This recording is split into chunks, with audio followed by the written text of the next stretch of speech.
शिवाई न्यूजमध्ये आपल्या सर्वांचं स्वागत आहे. काल एक खूपच चुकीची घटना आळेफाटा या ठिकाणी घडलेली होती. मी आता उभा आहे पारनेर तालुक्यातल्या आळकुटी गावातली ही भंडारी वस्ती आहे. भाग्यश्री भंडारी नावाच्या 23 वर्षीय विद्यार्थिनीने आळेफाटा या ठिकाणी रूमवर जाऊन गळफास घेतला आणि त्यानंतर पोलिसांमध्ये याची फिर्याद देखील दाखल झाली आणि पोलिसांनी मयूर डुंबरे नावाचा जो हे सह्याद्री पोलीस अकॅडमी चालवतो त्याच्यावर गुन्हा नोंद केलेला आहे आणि त्याला अटक देखील करण्यात आलेली आहे.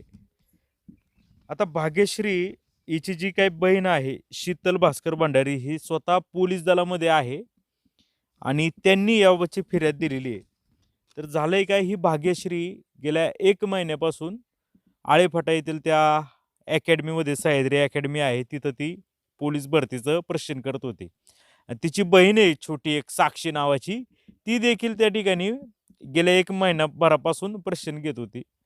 तर ह्या दोन्ही मुली ह्या खेळाडू आहेत. फक्त यांना काय नॉलेज पाहिजे होतं का लेखी परीक्षा वगैरे त्याच्यामध्ये चांगले गुण मिळावेत, तेवढंच यांना ह्या पोलीस अकॅडमीची गरज होती. तशा ह्या मुली स्वतः याच्यामध्ये खेळाडू असल्यामुळं त्यांना काय जे काय आहे त्यामुळे त्यांची काही इतकी काही प्रशिक्षणाची आवश्यकता नव्हती. परंतु तरी देखील दोन्ही पण होईल म्हणून हे जे यांचे आई वडील आहेत ते वडील तिथं त्या ठिकाणी बसले, त्यांचा चेहरा दाखवा. त्यांनी वगैरे ह्या मुलींना, ह्या जवळपास 6 मुलं आहेत त्यांना त्या ठिकाणी भरती केलं होतं.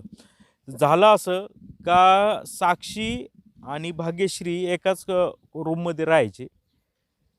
ज्यावेळी ही भाग्यश्री तिचा एक मित्र होता नवनाथ बाचकर नावाचा, आणि हा नवनाथ बाचकर व याचे हे जे काही मित्रत्वाचे नाते आहे असं म्हणता येईल. आणि हा नवनाथ बाचकर पुढं होऊन हा ठाण्यामध्ये पोलीस झाला आणि यानंतर यांचे काहीतरी संपर्क दोघांमध्ये व्हायचा भाग्यश्री आणि त्या नवनाथमध्ये. आणि ह्याच सगळ्यानंतर हा नवनाथ बाचकरकडून काहीतरी त्रास या भाग्यश्रीला होऊ लागला. त्यामुळं भाग्यश्रीने त्याच्याबाबतची तक्रार आळेपाटा पोलीस ठाण्यामध्ये द्यायला ती गेली. परंतु पोलिसांनी त्या नवनाथ बाचकर आणि काय हा जो काय यांच्या दोघांमधला काहीतरी विषय जो आहे तो तपासाचा भाग आहे. नक्की कशामुळे त्यांच्यात वाद झाला, त्यांच्यात कोणते मैत्री म्हणजे कशी होती वगैरे हा सगळा तपासाचा भाग आहे. परंतु त्याच्यामध्ये ह्या नवनाथ बाचकरला काही समज वगैरे पोलिसांनी दिली आणि त्यानंतर हा मयूर डुंबरेचे शिक्षक आहे त्या सह्याद्री अकॅडमीचे त्यांना देखील बोलावून घेतलं आणि त्यांचा देखील काहीतरी जबाब किंवा त्यांच्याकडे देखील आळेफाटा पोलिसांनी चौकशी केली. तर याचा राग हा ह्या मयूर डुंबरे यांच्या मनामध्ये होता का ह्या मुलीमुळं मला पोलीस स्टेशन पाहावं लागलं किंवा पोलिसांनी त्यांना काहीतरी त्यांच्या पद्धतीने बोलले असतील, त्यामुळं त्यांना जरा थोडा इगो प्रॉब्लेम देखील झाला असू शकतो असं वाटतं. तर याच्यामध्ये हे सगळं जी काही घटना जी घडलेली आहे तर त्याच्यामध्ये जेव्हापासून पोलिसांनी ह्या डुंबरे यांना बोलवलं होतं, हे डुंबरे सरांना, तेव्हापासून हे डुंबरे ह्या मुलीवर वारंवार तिला टार्गेट करून तिचा छळ करणं किंवा समजा रूममध्ये याच्यामध्ये गेले, क्लासमध्ये गेले, 5-25 मुलं समोर बसलेली आहेत तर त्यांच्यासमोर काहीतरी चुका काढायच्या मुलीच्या आणि हिला उभं करायचं आणि वेगळ्या पद्धतीने बोलायचं. तू कुठं गेली होती, तू कुठं जाते, आम्हाला माहीत नाही का, असं तसं, जेणेकरून तिच्याबद्दल बाकीच्या विद्यार्थ्यांच्या मनामध्ये काहीतरी हे होईल किंवा ही काही वेगळं काही करते का, अशा पद्धतीचं काहीतरी सूचक विधानं या मयूर डुंबरे यांच्याकडून होतं. तर याच्यामध्ये बघा का याच्यामध्ये एफ आय आरमध्ये म्हटलेलं आहे का ही जे शीतल भास्कर भंडारी जे फिर्यादी आहेत म्हणजे ह्या भाग्यश्रीच्या बहिणी, त्यांनी सांगितलं होतं की 1 महिनाभरापूर्वी मला माझी बहीण भाग्यश्रीने कॉल केला होता. मी आणि साक्षी अकॅडमीमधील मयूर डुंबरे सरांकडे गेलो होतो. त्यांना विनंती केली होती की आम्ही खेळाडू आहोत, आम्ही सकाळी ग्राउंडची प्रॅक्टिस करतो, आम्हाला संध्याकाळी ग्राउंडची काही आवश्यकता वाटत नाही. आम्ही संध्याकाळच्या वेळेस अभ्यास करतो, म्हणजे सकाळी आम्ही ग्राउंड करतो, संध्याकाळी अभ्यास करतो, असं ही सवलत मागण्यासाठी या डुंबरेंकडे हे गेल्या दोन्ही बहिणी. परंतु त्यावेळी मयूर डुंबरे सरांनी आम्हाला सवलत दिली नाही. उलट ते आम्हाला म्हणाले की तुम्हाला संध्याकाळी ग्राउंडला न येण्याची सवलत दिली तर तुम्ही कुटाने जास्त करता, सर्वांना एकसारखा रूल आहे, तुम्ही रोज ग्राउंडला यायचे असे म्हणाले. सह्याद्री अकॅडमीमधून दर शनिवारी माझे दोन्ही बहिणी लेखी सरावाचे क्लास संपल्यानंतर आमच्या मूळ गावी म्हणजे आळकुटीला तालुका पारनेर येथे जायच्या. हे सह्याद्री अकॅडमीच्या मयूर डुंबरे सरांना माहिती होतं. म्हणजे शनिवार रविवारी ह्या गावी यायच्या. आता आज दिनांक 10 म्हणजे काल दुपारी 12:43 मला भाग्यश्री हिचा तिची मैत्रीण अपूर्वा डोके हिच्या मोबाईल नंबरवरून क्रमांकावरून फोन आला आणि भाग्यश्री मला म्हणाली की मी आणि साक्षी तसेच अकॅडमीमधील इतर सर्व 20-25 जण आम्ही शनिवारी दुपारी ग्राउंडला गेलो नाही, म्हणून सर्वांना सोडून मयूर डुंबरे सरांनी आमच्या क्लासमध्ये असलेल्या 150 ते 200 मुला मुलींच्या समक्ष आम्हा 20 ते 25 जणांना उभे केले. त्या सर्वांमधून मला भंडारीताई आपण शनिवारी दबक्या पावलांनी कुठे गेला होता? आपण तर गेलात, सोबत आपल्या लहान बहिणीला सोबत घेऊन गेला. नेमकं तुम्ही कुठं गेला होता? तुमच्या बहिणीला सोबत घेऊन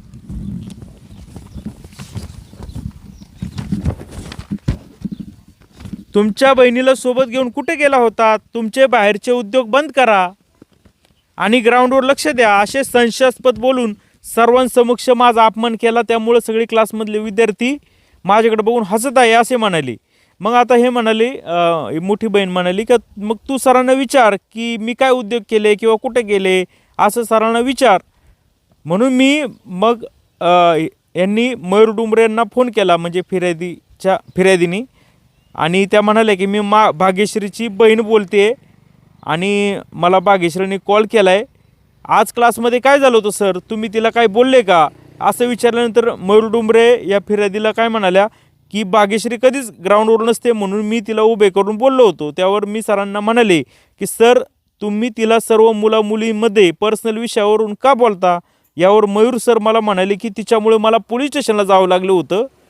मी प्रत्येकाच्या वागणीवरून ज्याला त्याला तसे बोलतो आहे, म्हणून सरांनी फोन कट केला. म्हणजे मोठ्या बहिणीने विचारलं तर त्याच्यामधून हे सर म्हणाले की तिच्यामुळं मला पोलीस स्टेशनला जावं लागलं, त्यामुळे मी बोलतो. मग नंतर पुन्हा भाग्यश्रीची मैत्रीण जी अपूर्वा डोके होते तिच्या नंबरवरून पुन्हा या फिर्यादीला फोन आला आणि त्यावर ती जी अपूर्वा डोके म्हणू लागली, दीदी भाग्यश्रीने तुला कॉल केला होता का? ती काय बोलली तुझ्यासोबत?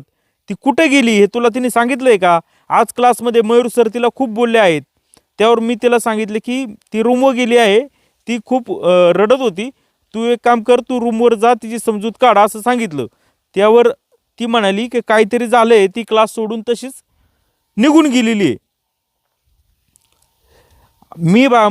मी भाग्यश्रीच्या रूमवर जाऊन पाहते काय झालं असं अपूर्वाने सांगितलं फिर्यादीला. त्यानंतर फोन कट केला आणि त्यानंतर पुन्हा फोन आला थोड्या वेळेने अपूर्वा डोकेचा फिर्यादीला, आणि अपूर्वा डोकेने सांगितलं की भाग्यश्री हिने राहत्या घरामध्ये रूमवर गळफास घेऊन आत्महत्या केली आहे. आणि मग ही सगळी घटना घडल्याच्या नंतर हे सगळे कुटुंबीय तिथं त्या ठिकाणी पोचलं. आत्ताच मध्यरात्री अंत्यसंस्कार भाग्यश्रीचा झाला आहे आणि आता जो काय आरोपी आहे मयूर डुंबरे याला देखील आळेफाटा पोलिसांनी अटक केलेली आहे.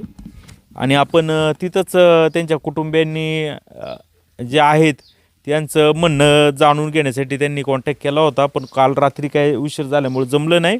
तुमचं साक्षी नाव आहे ना? हो. आणि तुम्ही गेल्या महिन्याभरापासून तिथं? हो, मी सह्याद्री करिअर अकॅडमीमध्ये गेले 1 महिन्यापासून प्रशिक्षण घेत होते आणि माझी मोठी बहीण म्हणजे भाग्यश्री भास्कर भंडारी ही गेल्या 1 वर्षापासून तिथे प्रशिक्षण घेत होती. या अगोदर पण सह्याद्री करिअर अकॅडमीचे मार्गदर्शक मयूर डुंबरे सर यांनी आम्हाला अशाच ग्राउंडच्या बाबतीवरनं 2-3 वेळा बोलले आहेत, पण तरी देखील आम्ही रोज ग्राउंडला जात होतो. आणि असं आमच्या घरच्या पालकांना असं सांगितलं की त्या कधीच ग्राउंडवर येत नाहीत, पण आम्ही रोज जात होतो. सरांनी मग तिला क्लासमध्ये उभे केले. सरांना हे देखील माहीत होतं की आम्ही शनिवार रविवार घरी जातोय, तरी देखील सरांनी तिला सोमवारी उभे केले आणि तिला तिच्या पर्सनल गोष्टीवरनं म्हणा किंवा ग्राउंडवरनं अशा कुठल्या तरी गोष्टीवरनं तिला उलटसुलट शब्द बोललेत. त्यामुळे तिला सगळ्या क्लाससमोर अपमानित केलं. जवळजवळ क्लासमध्ये 200 ते 250 पोरं आहेत, सगळ्यांसमोर तिला अपमानित केलं. सगळे पोरं तिच्याकडे बघून हसत होते. तिने माझ्या मोठ्या बहिणीला सुद्धा असा मेसेज केला की दीदी मला सर लय बोललेत आणि सगळे पोरं माझ्याकडे बघून हसतात आहे आणि मी चालली आता रूमला, असा मेसेज केला आहे. आणि अजून देखील तिचा मित्र नवनाथ, त्याला देखील तिने असा मेसेज केला होता की मला सर आज क्लासमध्ये लय बोललेत आणि माझी इज्जत घालवली सरांनी क्लासमध्ये आज लय आणि मला काही जगायचं नाही, असा मेसेज केला होता. पण मला असं एवढंच म्हणायचं आहे की सरांनी तिला बोलायचंच होतं, तिला एकटीला घेऊन बोलायचं होतं. असं 200-250 मुलांसमोर सर तिला बोलले आणि बोलले पण काल ज्या ठिकाणी आम्ही होतो पोलीस स्टेशनला, आळेफाटा पोलीस स्टेशन, तिथे सगळे पोरं आमची बाहेरून मज्जा बघत होते. तेवढे 200-250 पोरं. एक देखील पोरगा पुढं आला नाही की सांगायला की हा सरांचं चुकलंय, सर तिला बोलले. उलट असंच म्हणत होती, ही आमची बहीण होती आणि बाहेरून आमची मजा बघत होते. मला एवढंच म्हणायचं आहे की माझ्या बहिणीला न्याय मिळाला पाहिजे आणि ज्या शिक्षकामुळे हे झालंय त्या शिक्षकाला कठोरात कठोर कारवाई झाली पाहिजे.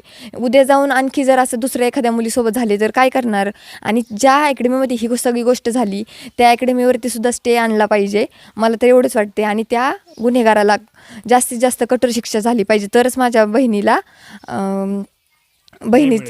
तरच माझ्या बहिणीला न्याय मिळेल. मला सांगा, तुम्हाला कशी वागणूक वाटली त्या मयूर डोंबरे सरांची? मला देखील 2-3 वेळा असंच बोललेलं आहे की फक्त रनिंग करून काय होणार आहे, इकडं पण लक्ष दे. पर आम्ही तिघी पण नॅशनल प्लेयर आहोत, त्यामुळे आम्ही दोघी फक्त नॅशनल कोणत्या खेळामध्ये? ॲथलेटिक्स. रनिंग वगैरे? हो, ॲथलेटिक्समध्ये. तुम्हाला फक्त मी मगाशी म्हणालो की फक्त तुम्हाला अभ्यासाची तिथं त्यासाठी क्लास लावला त्यासाठी आम्ही क्लासला गेलेलो, पण सर आम्हाला कंपल्सरी ग्राउंडला बोलवायचे. पण आमचं एवढंच म्हणणं होतं की संध्याकाळी 3चा क्लास सुटल्यानंतर आम्ही लॅबला जाऊ स्टडी करण्यासाठी, पण सरांनी हे मान्य नव्हते. आम्ही त्यांच्या रूल्सला चालत गेलो, आम्ही ग्राउंडला जात होतो. पण नाही, तुमचं म्हणणं होतं का आम्ही सकाळी ग्राउंडला जातो आणि संध्याकाळी आम्ही अभ्यास करतो. तर सर म्हणले जमणार नाही, सकाळी अभ्यास करायचा आणि संध्याकाळी सगळ्यांप्रमाणे ग्राउंड करायचं. बर, मग आता मला सांगा का शनिवार रविवार तुम्ही गावी यायची, बरोबर? रूल काय आहे? शनिवार रविवारी पण तिथं थांबायचा रूल आहे का? नाही, तसं नाही. फक्त एवढाच रूल होता की शनिवारी 3चा क्लास सुटल्यानंतर 3:30 ते 5:30 ग्राउंड असतो, त्या ग्राउंडला प्रेझेंट राहायचं. पण आमचं गाव लांब असल्यामुळे आम्हाला बस नव्हती भेटत ना, त्यामुळे आम्हाला 3:15ची बस असायची म्हणून आम्ही क्लास सुटला की लगेच घरी यायचो. मग सोमवारीच जायचो डायरेक्ट क्लासला.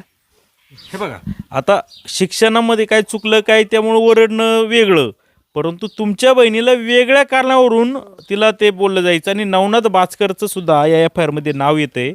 कोण आहे नवनाथ बाचकर? तो गेल्या 5-6 वर्षापासून आमच्या सोबतच करायचा. आम्ही पण सोबतच ॲथलेटिक्स करायचो, प्रशिक्षण इथेच. कुठला आहे तो? तो राहणार टाकळीचा आहे, पण तो इथे रूमवर राहायचा. म्हणजे आमच्या सरांकडे, आमचे सर होते आवारी सर, त्यांच्याकडे आम्ही 3 जण इथं प्रशिक्षण. आळकुटीमध्येच. त्यानंतर मग आमचं नॅशनलला वगैरे सिलेक्शन झालेलं, आम्ही बरेच कॉम्पिटिशन खेळलो. त्यानंतर माझी मोठी बहीण मग पोलिसाला दाखल झाली, त्यामुळे तिला असं वाटलं की आम्ही दोघी पण होऊ शकतो, म्हणून तिने आम्हाला आळेफाटा सह्याद्री अकॅडमी येथे प्रशिक्षण घेण्यासाठी पाठवले. मग तो मुलगा देखील तिथेच होता. गेल्या वर्षी त्याचं ठाणे या ठिकाणी नियुक्ती झाली आहे. नाही, आता ठीक आहे. आता चर्चा व्यवस्थित होऊ द्या. नवनाथ बाचकरचं नीचं काय असं काय प्रेम संबंध वगैरे असं होतं का? नाही, असं काही नव्हतं, फक्त मित्र होते. बरं, ठीक आहे. मला सांगा का नवनाथ बाचकरच्या विरुद्ध तुमच्या बहिणीने तक्रार द्यायला गेली होती, ती कधी गेली होती आळेपटापूल, तुम्हाला माहिती का त्याबाबत? ती गेल्या असेल 1.5-2 महिन्यापूर्वी. फक्त एवढंच त्याला असं समज घालण्यासाठी की आता तू पोलिसाला दाखल झालाय, मग तुझ्यामुळे मला डिस्टर्ब नको, मी पण होईल ह्या वर्षी, असं एवढंच सांगण्यासाठी. तो ऐकत नसेल वाटतं, त्यामुळे ती फक्त त्याला घाबरवण्यासाठी पोलिसांकडे गेली होती.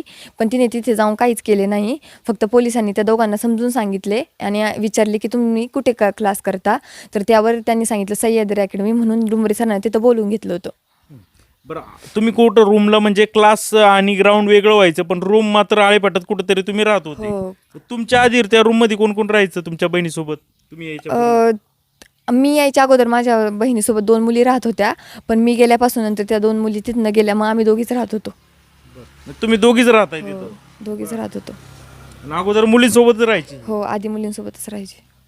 मग ते चर्चा होत असेल ना त्या बाचकरच्या विषयावरून, तुम्हाला बोलत असेल, समजा त्या बाचकरचा फोन आला वगैरे किंवा ती डिस्टर्ब होत असेल काय? नाही, असं कधीच नाही माझ्या निदर्शनात आलं. कधी मला ती असं पण नाही बोलली की हा मला फोन वगैरे करतोय किंवा ह्याच्यावर मी डिस्टर्ब झाली, कधीच असं नाही. ज्या अर्थी ती पोलीस स्टेशनला गेली, मग काही चर्चा झालीच नाही? नाही, त्यावेळी मी इकडे होती ना, ते घटना घडल्याच्या नंतर मी तिच्यासोबत गेली तिकडे. 1 महिन्यानंतर तुम्ही गेली? हा. घरी सांगितलं का त्या बाचकरच्या बाबत तक्रार? हो, सांगितलं. माझे पप्पा पण गेलेले तिकडं पोलीस स्टेशनला. हा. बोलशाल का तुम्ही? नाही, त्यांना नाही यायचं बोलता. बर, काय सांगितलं होतं घरी? घरी एवढंच सांगितलं की सरांनी फोन करून सांगितला की तुमची मुलगी इथं पोलीस स्टेशनला आली आहे आणि ती काय ऐकत नाही वाटतं, तिला समजा तुम्ही, एवढंच सांगितलेलं. म्हणून घरचे गेलेले. मग ते सरांना बोलवल्याचा राग या सरांना होता, तिथं पोलिसांनी बोलवलं तर काहीतरी घडलं असेल. आता ते बघू आता काय नंतर ते. मग काय झालं तिच्या गेल्या त्या प्रकारापासून तिच्या जीवनात काय बदल झाला? त्याच्यानंतर सर तिला अशी टार्गेट करायची नाही का वारंवार, तुला क्लासला सुट्टी मिळणार नाही, ग्राउंड करायला तुला कंपल्सरी यावाच लागल, कधी जरी ॲबसेंट राहिली तरी मुद्दाम असं विचारणार कुठे गेलतीस ग, सगळ्यांसमोर अपमानित करणार ग्राउंडवरती पण. आणि त्या अगोदर ती जेव्हा मी जायच्या अगोदर तिला सवलत देत होते सर. शनिवार रविवारी गेली निघून समजा नाही, कुठं संध्याकाळच्या ग्राउंडला सवलत देत होते, म्हणून आम्ही परत मी गेल्यावर सवलत मागायला गेलो होतो. तर त्यांनी ज्यावेळी घटना झाली त्याच्यानंतर सरांनी सवलत दिलीच नाही आम्हाला. स्ट्रिक्ट केलं. हो, आणि समजा एका दिवशी ग्राउंडला गेली नाही का, मग दुसऱ्या दिवशी सगळ्या मुलांच्या समोर सगळ्या मुलांच्या समोर उभं करणार, बोलणार. इवन आम्हाला बोलायचे पण आणि 10 छड्या देत होते.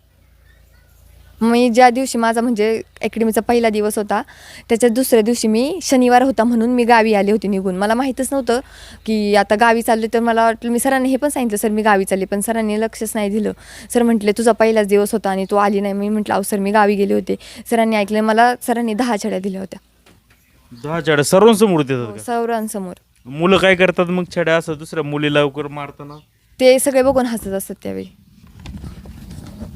तर याच्यामध्ये एक लिहिलेलं आहे का तू तुझ्या बहिणीला घेऊन कुठं गेली होती, तुझे बाहेरचे उद्योग बंद करा, ग्राउंड लक्ष द्या, असं काहीतरी लिहिलंय. ते कुठं गेले होते तुमची बहीण तुम्हाला घेऊन?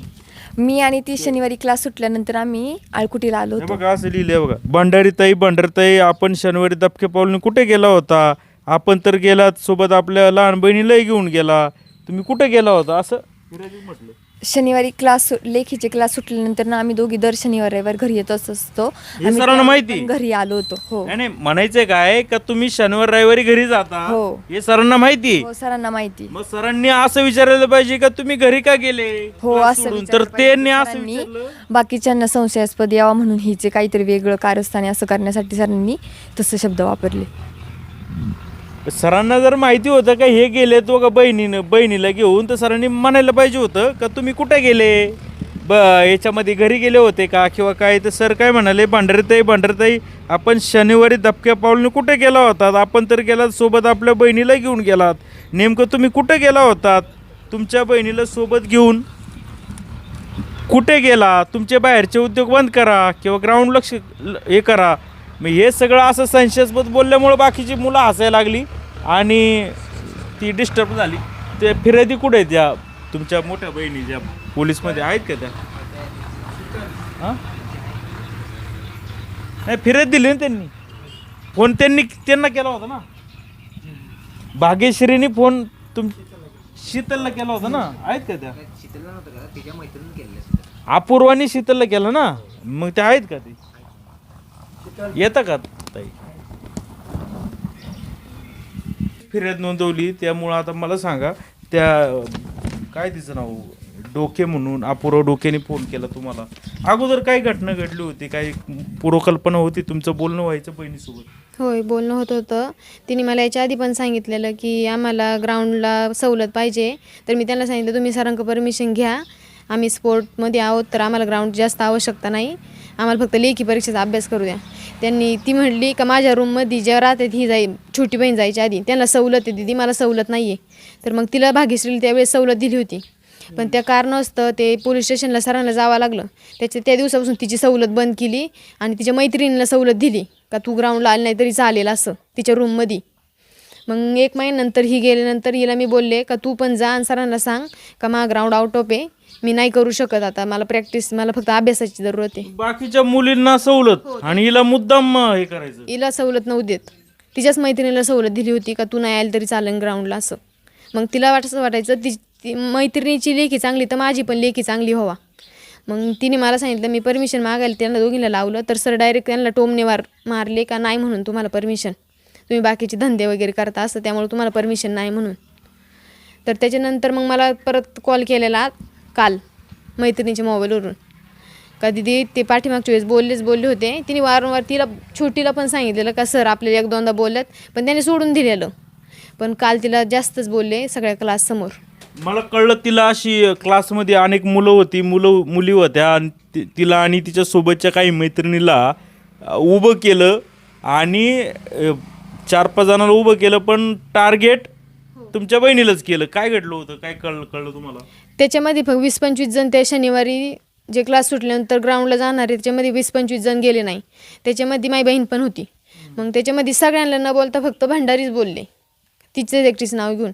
मग तिथून पुढे जोकिंगचे विषय चालू केले. तिला पाठीमागचं काय घडलं त्याचा राग काढून त्या विषयावरती टोमणे मारले का तू कुठंतरी गेली असल दबक्या पावलांनी छोटीला पण घेऊन, ग्राउंडचं लक्ष नाही तुमचे, बाहेरचे धंदे जास्त चालू आहे. परत ती क्लासची काहीतरी फी वगैरे तिची 2 दिवसापूर्वी संपली होती. तर ते बोलले तू एक घरचे पैसे देतात आणि मग ते पैसे तुम्ही कुठं घालवता, ते एक तिला विचारलं. पैसे आणून नाही दिले, मग ते पैसे कुठं घालवता मला चांगलंच माहिती आहे, अशा पद्धतीने तिला बोलले.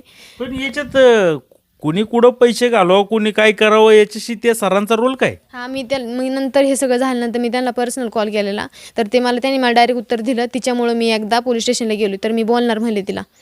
जसं की मी तिचा घरचा पालक म्हणून गेलतो ना, तसं मी तिला पर्सनल पण बोलू शकतो म्हणले. म्हणजे तो काय आई वडील आहे का, कोण आहे ते सर?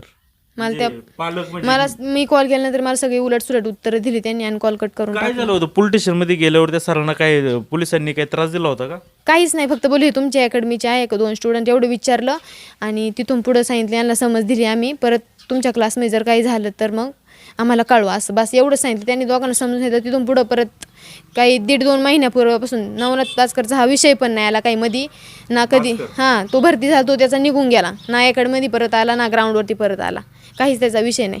तिथपासून मग सरांनी टार्गेट चालू केलं तिच्यावरती पूर्ण. नवनाथ बाचकरला बी काही मेसेज केले होते हिने आत्महत्या गळफास घेण्यापूर्वी? त्यापूर्वी का सरांनी म्हणजे त्याच्यामुळं टोमणे मारले ना सरांनी, तर मग तिने त्याला मेसेज केलेला का असं असं आपलं ते पहिलं काही सरांना बोलवलं होतं त्याच्यावरून मला सर टॉर्चर करतातच आहे, पण का उद्या मी सर मला खूप जास्त बोलल्यात, ते सगळे मेसेज आहेत त्याच्यामध्ये. मी माझ्या रूममध्ये जाऊन आज जीव देणार आहे, मला सरांनी खूप जास्त बोलले. हे नवनाथ बाचकरला व्हिडिओ कॉल करून सांगितलं. मग त्यानंतर त्यांनी 1 मिनिटाच्या आत लगेच सरांना कॉल केला, तर सरांनी त्याची नवनाथची कॉल उचलले नाही. का सर तुम्ही भाग्यश्रीला बोलले तिच्या रूमवरती जा, ती रूमवरती गेली. सरांनी कॉल उचललाच नाही 2-3. त्याच्यानंतर त्यांनी त्याच्या मित्राला केले. त्याच्या मित्र उठला क्लासमधून, तर त्याच्या मित्राला उठून नाही दिलं सरांनी, परत खाली बसवलं. ते कॅमेऱ्यामध्ये पूर्ण दिसते, त्याला जाऊन नाही दिलं बाहेर. त्याच्यानंतर मग सरांनी कॉल उचलला 3रा कॉल, तर मग ते नवनाथने सांगितलं तिच्या बहिणीला घेऊन लवकर रूमवरती जा. तर सरांनी तिला, ती शेजारी होती 2 पावलाच्या अंतरावर, तिला रूममधून नेण्याला 2 मुलांना रूमवरती घेऊन गेले. इकडे ना, म्हणजे हे कळलं का, म्हणजे बाचकरला पूर्ण कल्पना मिळाली का ही सुसाईड करणार आहे. तर मग तुम्हाला का जाऊन नाही दिलं सरांनी? सर मला घेऊनच नाही गेले. सर दुसऱ्या 2 मुलांना घेऊन गेले रूमवरती. 2 मुलांना घेऊन गेले, रूम वगैरे चेक केली तर हे पोलीस जायच्या आत यांनी पाहिलं होतं का रूम बीम सगळी सरांनी उचकपाचक केली, तिचे फायली बिली सगळं उचकून टाकलं होतं. मग त्याच्यामध्ये तिने काहीतरी चिठ्ठी वगैरे काहीतरी लिहून ठेवली होती असं आम्हाला वाटतंय, कारण तिला कायमची लिहून ठेवायची सवय आहे. जे रोजचं घडलं ना काही असं, ग्राउंडवरती किती प्रॅक्टिस केली, आज क्लासमध्ये काय आज तिला लिहून ठेवायची सवय होती. कधी ती जास्त हॅप्पी झाली असं तर तिने काहीतरी लिहून ठेवलं असणार. रूम मध्ये पोहोचलो कोण? सर आणि ते 2 मुलं.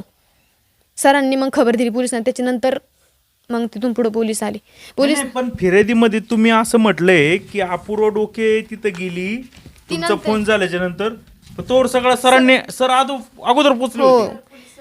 सर मी अगोदर होते, मग आम्ही मुली गेलो. नाही सर पोलिसांसोबत होते. नाही, त्याच्या आधी सरांनी खबर दिली तिला, पोलिसांना सरांनी खबर दिली का इथं या म्हणून. मग पोलीस आले, मग तिथून पुढे तपास चालू केला. तोपर्यंत रूम वगैरे त्यांनी अख्खी चेक केली होती तिची. तिच्या फाईल वगैरे सगळ्या असतं, तिचे फोटो वगैरे फाडले होते. आणि सर असं पण म्हटले की दरवाजा लॉक होता, मग तो पोलिसांनी ओपन केलाय.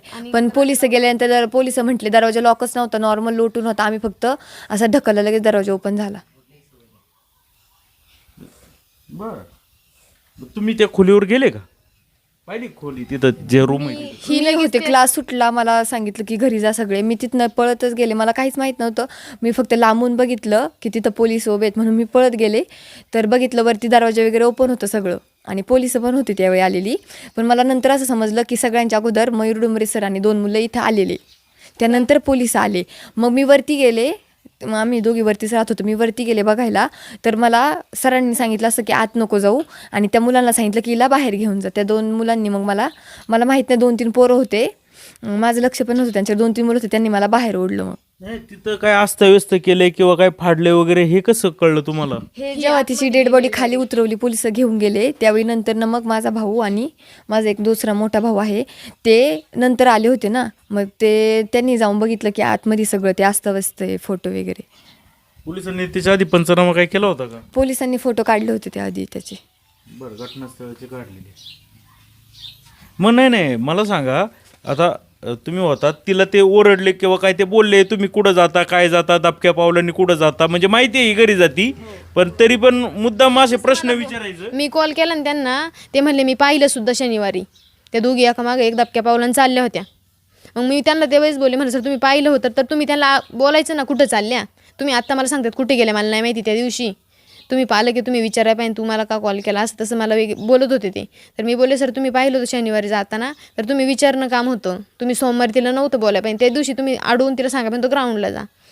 ते बोलले नाही, जे रूल्स आहे ते नाही पाळले तर आम्ही दुसऱ्या दिवशी शिक्षा देतो. बाकीच्या मुलींना जाता येतं, त्यांना रूल नाही, फक्त हिलाच टार्गेट केलंय. जी पहिल्यांदा तिच्या रूममध्ये एक मैत्रीण होती ना, ती कोणतरी त्यांच्यासोबतची, तर तिला परमिशन होती पूर्ण, नाही ग्राउंडला आली तरी चालेल. मग आता ते हे झालं, तिला बोलले, त्यानंतर ही थांबली तिथं का लगेच निघून गेली रडत रडत बाहेर? त्यांच्यासमोर ती बोलली, मी क्लासमध्ये सगळ्यांसमोर उभी राहून रडत होती, तर सर हसतच होते. मग मी त्यांच्यासमोर निघून आली म्हणली. क्लासमधून निघून आली? हां, डायरेक्ट क्लास चालू मध्ये निघून आली. तरी तिला कोणी थांबवलं नाही का? सरांनी पण नाही थांबलं, कोणीच नाही काय बोललं. मी रिटर्न तिचा कॉल झाल्यानंतर तिच्या मैत्रिणीला कॉल केला, पण क्लासमध्ये वाटतं एक बाचकरने फोन केल्याच्या नंतर सरांनी जरा धावपळ चालू केली का ती सुसाईड करते म्हणून, नाहीतर सरांनी अजिबात थांबवलं नाही. दिलं. ती निघून गेली रडत, तरी लक्ष नाही दिलं. कशी होती अभ्यासाला तुमची बहीण?